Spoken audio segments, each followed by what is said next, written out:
तो देखिए स्पेशली ये साइंस का जो है मोस्ट एक्सपेक्टेड क्वेश्चन है इसमें, ये आप किसी भी एग्ज़ाम को देने जा रहे हैं आपके लिए बहुत ही इंपॉर्टेंट है साइंस के मोस्ट एक्सपेक्टेड क्वेश्चन। तो पहला है प्रतिरोध की एसआई इकाई क्या है। तो देखिए प्रतिरोध की एसआई इकाई क्या है, ओम है। जब लोहे कील को जंग लग जाए तो कील का वजन क्या होगा, तो कील का वजन बढ़ता है। क्या होता है, बढ़ता है। रिएक्टर स्केल डैश की तीव्रता मापने के लिए उपयोग में लाया जाता है। तो जो रिएक्टर स्केल है वो भूकंप की तीव्रता को मापने के लिए प्रयोग में लाया जाता है।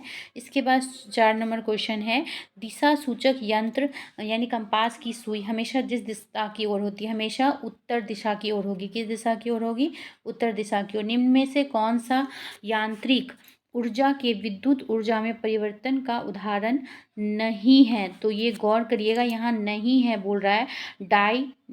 डायमो पवन टरबाइन, पवन बिजली संयंत्र या सौर बिजली संयंत्र। तो जो इसका आंसर होगा सौर बिजली संयंत्र। ये जो है ये नहीं है, लेकिन जो बाकी तीनों है वो यांत्रिक ऊर्जा को विद्युत ऊर्जा में परिवर्तित करने का उदाहरण है। ठीक है, यांत्रिक ऊर्जा को क्या करता है, विद्युत ऊर्जा में डायनेमो, पवन टरबाइन ये सब क्या करता है, बदल देता है, पन बिजली संयंत्र। लेकिन सौर बिजली संयंत्र इसका उदाहरण नहीं होगा। नेक्स्ट क्वेश्चन है, आर्द्रता मापने के लिए निम्न में से किस उपकरण का प्रयोग किया जाता है। आर्द्रता मापने के लिए देखिए स्लिंग साइक्रोमीटर, किसका उपयोग होगा, सी नंबर, स्लिंग साइक्रोमीटर का उपयोग होता है। नेक्स्ट क्वेश्चन है, जब प्रिज्म द्वारा प्रकाश का प्रक्षेपण किया जाता है तो जिस रंग का न्यूनतम विचलन होता है वो कौन सा है। तो इसका आंसर हो जाएगा देखिए लाल। जो न्यूनतम विचलन होता है वो लाल रंग का होता है। प्रिज्म द्वारा जब प्रकाश का प्रक्षेपण किया जाता है तो किस रंग का न्यूनतम विचलन होता है, लाल रंग का न्यूनतम विचलन होता है। नेक्स्ट क्वेश्चन है, बिजली घर से सप्लाई की जाने वाली वोल्टेज को स्थिर करने के लिए प्रयोग में लाई जाती है। स्थिर में लाने के लिए क्या प्रयोग में लाई जाती है, तो इसका आंसर होगा बी, ट्रांसफॉर्मर। किसका, ट्रांसफॉर्मर। उसके बाद नेक्स्ट क्वेश्चन है डी, निम्नलिखित में से किस जगह जी का मान सर्वाधिक होता है। जी का मान कहाँ सर्वाधिक होगा।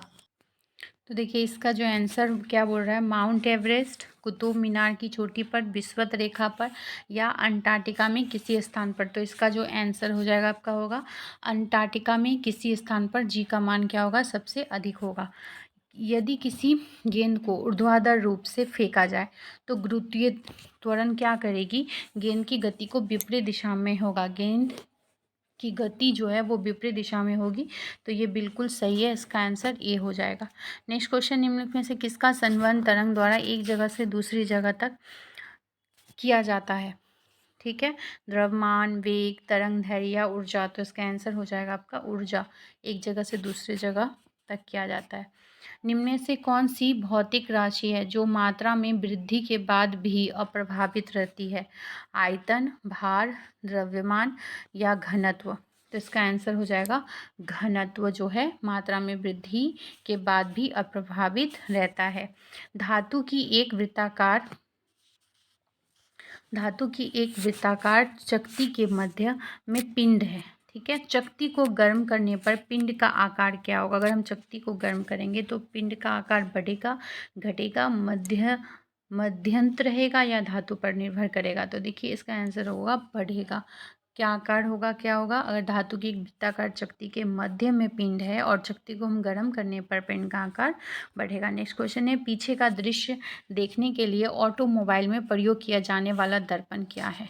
ऑटोमोबाइल में जो क्या कौन सा दर्पण प्रयोग किया जाता है, समतल दर्पण, उत्तल दर्पण, अवतल, यानी से कोई नहीं। इसका आंसर हो जाएगा उत्तल दर्पण। कौन सा दर्पण, उत्तल दर्पण जो है पीछे का दृश्य देखने के लिए उत्तल दर्पण का। ठीक, नेक्स्ट क्वेश्चन है, वायु में ध्वनि तरंगे किस प्रकार की होती है। वायु में ध्वनि तरंगे अनुप्रस्थ तरंगे होती हैं, अनुदैर्घ्य तरंगे होती हैं, श्रव्य तरंगे होती हैं, प्राश्रव्य तरंगे होती है। तो देखिए वायु में जो ध्वनि तरंग होती है वो अनुप्रस्थ तरंगे होती हैं। क्या होती है, अनुप्रस्थ तरंगे होती है। एक पिंड एक समान वेग यानी यूनिफॉर्म वेलोसिटी से चल रहा है, उसका त्वरण एक्सेलरेशन क्या होता है, शून्य, जीरो, धनात्मक, पॉजिटिव, ऋणात्मक, नेगेटिव, स्थिर। क्या होगा, तो देखिए अगर एक पिंड जो है एक समान वेग से चल रहा है तो उसका जो त्वरण है वो शून्य होगा। क्या होगा, जीरो होगा। नेक्स्ट क्वेश्चन है इंद्रधनुष यानी रेनबो किस कारण से बनता है। पहला, प्रकाश का परावर्तन रिफ्लेक्शन, प्रकाश का अपवर्तन रिफ्रैक्शन, प्रकाश का पूर्ण आंतरिक परावर्तन टोटल इंटरनल रिफ्लेक्शन, या प्रकाश का विवर्तन यानी डिफ्रैक्शन। तो क्या हो जाएगा देखिए, तो जो इंद्रधनुष है वो किस कारण बनता है। इंद्रधनुष बनेगा प्रकाश का विवर्तन यानी डिफ्रैक्शन, प्रकाश का विवर्तन यानी डिफ्रैक्शन के कारण बनता है। नेक्स्ट क्वेश्चन है अधिकतम न्यूनतम तापमापी मैक्सिमम एंड मिनिमम थर्मोमीटर में एक तरल पदार्थ पारा होता है, उस दूसरा पदार्थ कौन सा है। एक तो पारा होता है, दूसरा क्या होता है। देखिए पारा होता है पहला, ये आपको पता होगा, पारा रहता है, सबको पता है। दूसरा जो पदार्थ होता है वो होता है अल्कोहल। क्या होता है, अल्कोहल। नेक्स्ट क्वेश्चन है सूर्य की किरणें हम तक किस प्रक्रिया में पहुंचती है। तो सूर्य की जो किरणें हैं हम तक चालन, संवहन, विकिरण, या इनमें से कोई नहीं। तो सूर्य की किरणें हम तक विकिरण मतलब रेडिएशन के थ्रू पहुंचती है, विकिरण के कारण।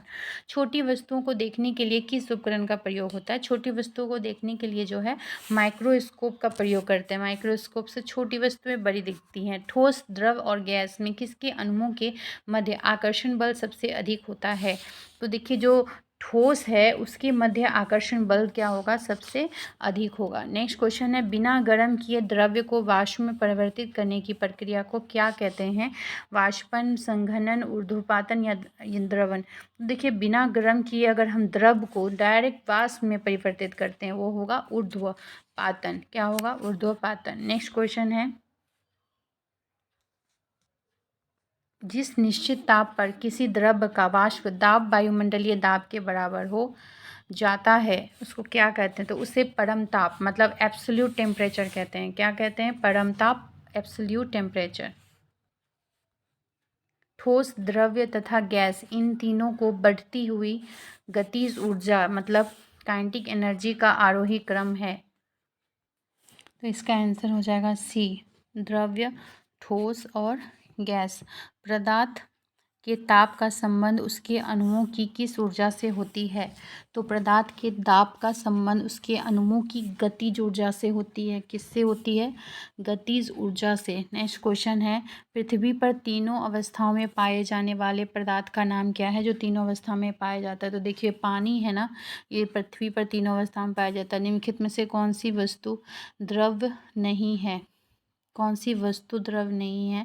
तो इसका होगा विद्युत जो है वो वस्तु द्रव्य नहीं है, लेकिन वाष्प, वायु और द्रव्य ये क्या है, वस्तु द्रव्य है। नेक्स्ट क्वेश्चन है यौगिकों का एक अणु कम से कम कितने प्रकार के परमाणुओं से मिलकर बना होता है। तो कितने प्रकार के, तो इसका आंसर हो जाएगा 2। यौगिकों का एक अणु कम से कम 2 प्रकार के परमाणुओं से मिलकर बना होता है।